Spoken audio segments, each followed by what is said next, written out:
What generational trauma can you identify in yourself? Oh, that's a good question. What generational trauma?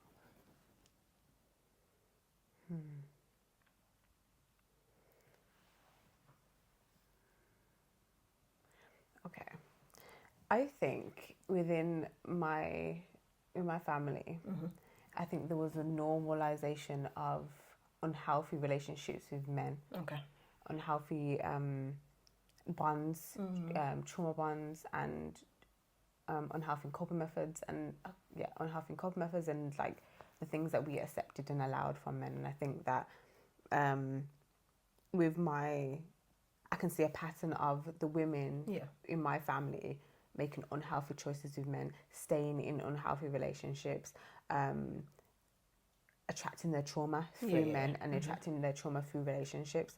And I noticed that that was my experience. I think so. Growing up, I was in terms of the women in my life that I was mainly exposed to would be my mom and would also be my grandma, and from like their experience in terms of so let's say for example my mom, her relationship was with men was very much like, which was like negative. Let's say the relationship that she had with my dad was negative, was abusive, was unkind, and then in turn that in turn she responded to that in with aggression and anger because that's the way that she coped. That's the way that she gained control.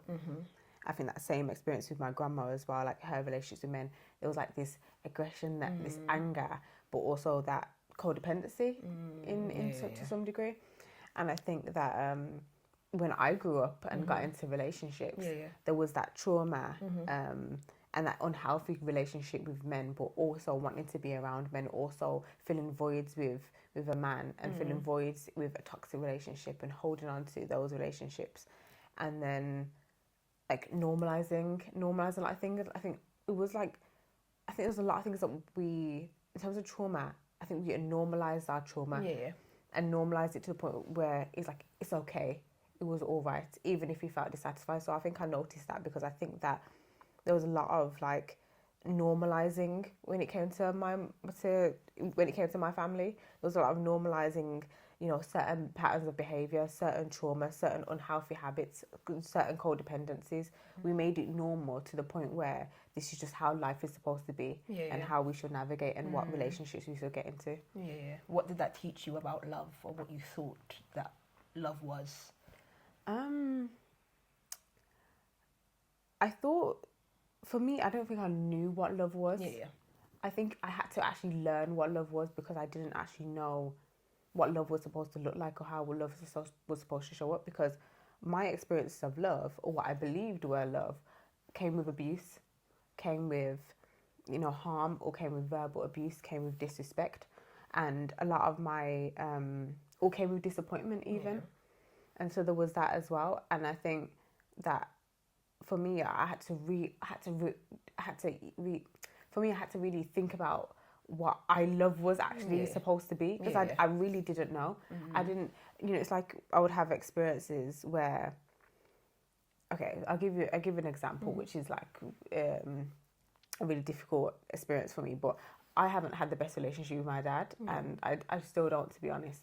But growing up, I even more so didn't have the best relationship, and I think as a young girl as well, your relationship with your father shapes a lot of the relationships that you have with men going forward. And there was a lot of instances where my dad would be verbally abusive and financially abusive. So he would, let's say for example, he would do something, he'll say something, he'll be like, he'll call me out my name, he'll be disrespectful, he'll say something, or I would respond with anger and frustration. You know, going back to when I said that anger was there with the women, it's like this level of this idea of strength was, I'll fight back, I won't take it, I'll be combative. So it's like, let's say for example, would have experiences where me and my dad would be going at it combative.